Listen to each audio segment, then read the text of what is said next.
प्रणाम बच्चों। Today we are going to study about chapter number 4, how the traders became ruler.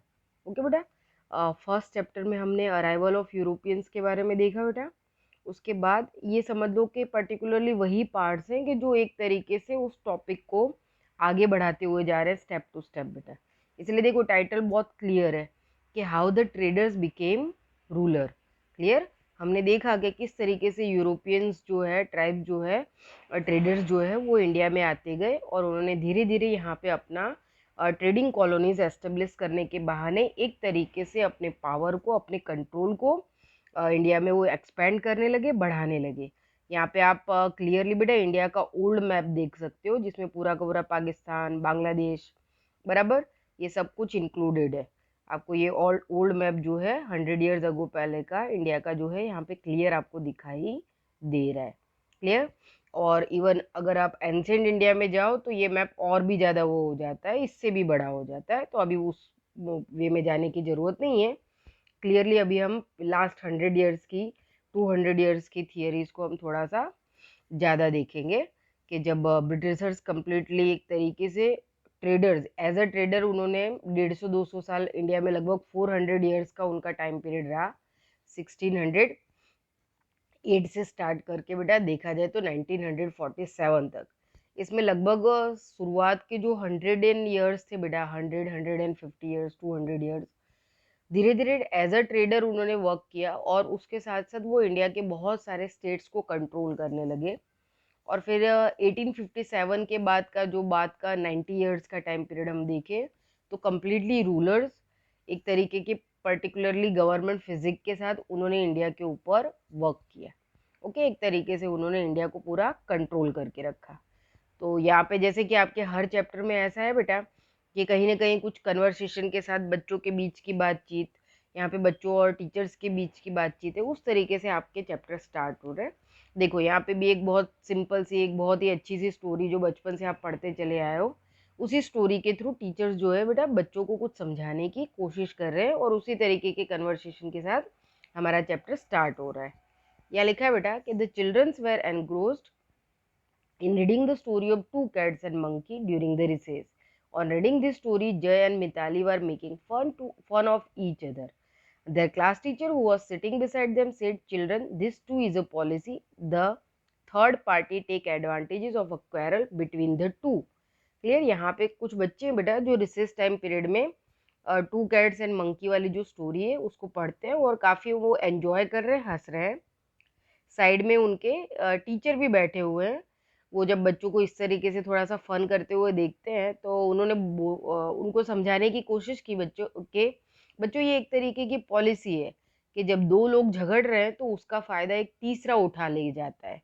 तो Britishers ने कहीं ना कहीं हमारे कंट्री के अंदर बेटा उन्होंने इसी तरीके की डिवाइड एंड रूल की पॉलिसी के थ्रू दो पर्टिकुलर अलग अलग स्टेट्स और उनके बीच के कड़वाहट, उनके जो झगड़े थे उसके बीच में कहीं ना कहीं उन्होंने इंटरफियर किया। उन्होंने एक तरीके से उनको और भी एक दूसरे से सेपरेट कर दिया, अलग कर दिया। और कहीं ना कहीं वो जो एक तरीके से एनिमिटी यानी दुश्मनावट के जो शीड थे वो उनकी सोच और इनके बीच में, उनके रिलेशंस के बीच में उन्होंने डालना स्टार्ट किया और धीरे धीरे इंडिया के स्टेट्स को वो कवर करने लगे। अब बचपन की ये स्टोरी तो आपको पता ही है बेटा, तो स्टोरी से आप समझ जाओगे कि डिवाइड एंड रूल की पॉलिसी क्या है। जैसे स्टोरी तो बहुत सिंपल सी थी बेटा, आप लोगों को पता ही है, बचपन में पढ़ी थी, हिंदी में कई बार आती है, गुजराती में आती है। तो यहाँ पे आप समझ सकते हो बेटा कि कहीं ना कहीं जो दो बिल्लियों की कहा स्टोरी थी, किसके लिए झगड़ रही थी बेटा? एक चपाती के लिए झगड़ रही थी। अब पेड़ के ऊपर जो मंकी बैठा था बेटा, मंकी वो देख रहा था सारा तमाशा कि भाई ये दोनों खा तो नहीं रहे हैं पर लड़े जा रहे हैं। तो आता है नीचे कि और दोनों को समझाने लगता है कि भाई अरे आप लोग लड़ो मत, मैं आपके बीच में समझौता करा देता हूँ। तो बिल्लियाँ बोलती हैं कि आप हमारा ये मतलब सही में ये मतलब एक तरीके से समझौता अच्छे से करा दोगे, ये हमारे बीच में चपाती इक्वली बांट दोगे?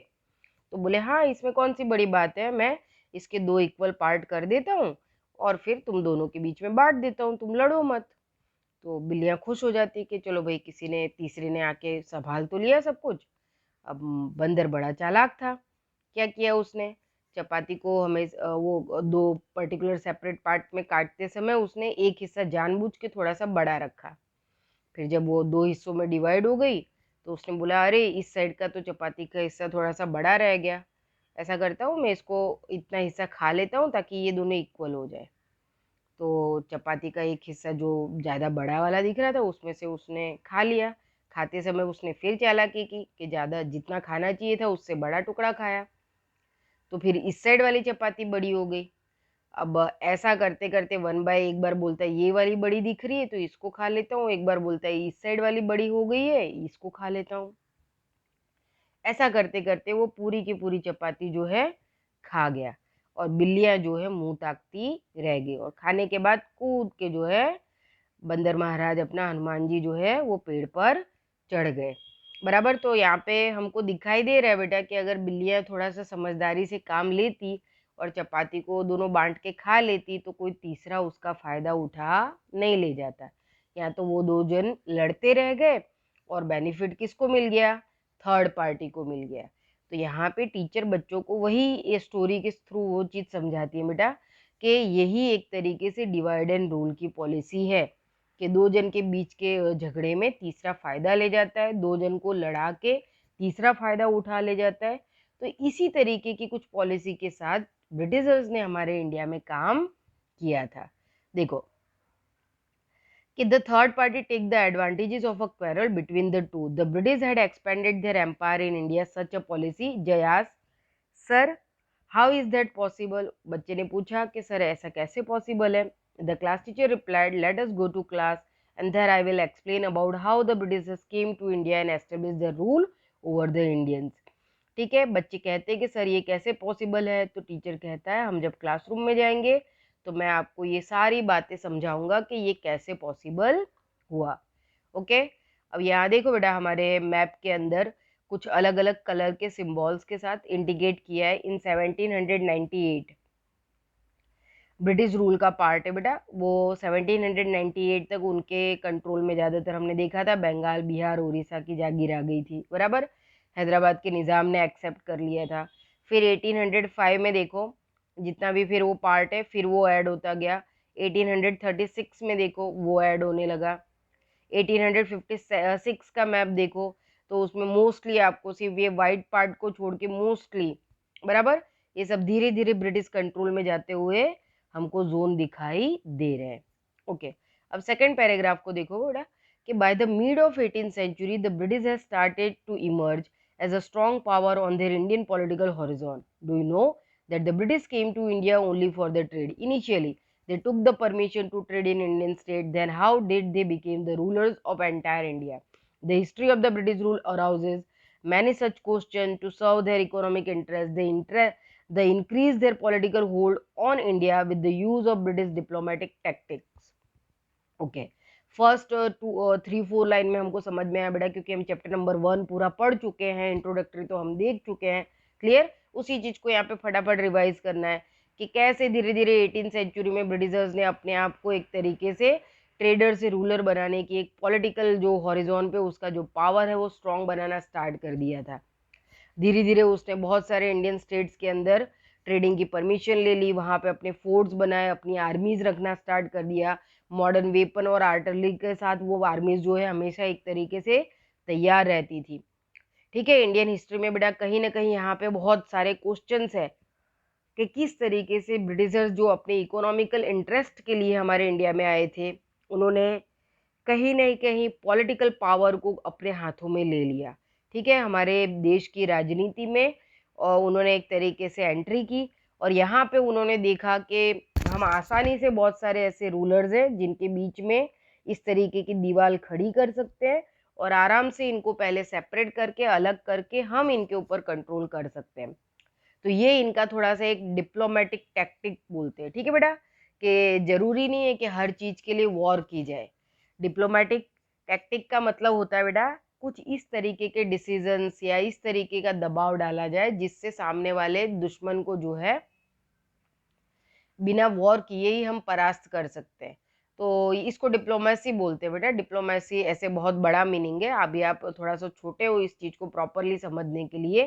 पर जैसे अभी हमारे और इंडिया के बीच में इंडिया और चाइना के बीच में किस तरीके का मतलब थोड़ा सा प्रॉब्लम क्रिएट हुआ था, तो हम वॉर के लिए तो तैयार है, लेकिन हमने चाइना के ऊपर एक तरीके से देखा जाए तो बहुत सारे डिप्लोमेटिक प्रेशर बनाए, है ना।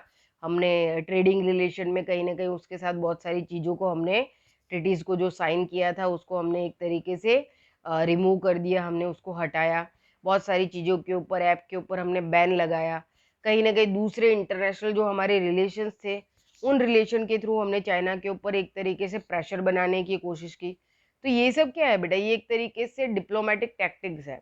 कहीं ना कहीं डिप्लोमेटिकल वे में एक पर्टिकुलर हमारा जो दुश्मन है या जो हमारा विरोधी है बेटा, उसको एक तरीके से कंट्रोल में लेना। तो हमेशा हर जगह वॉर नहीं हो जाती बेटा।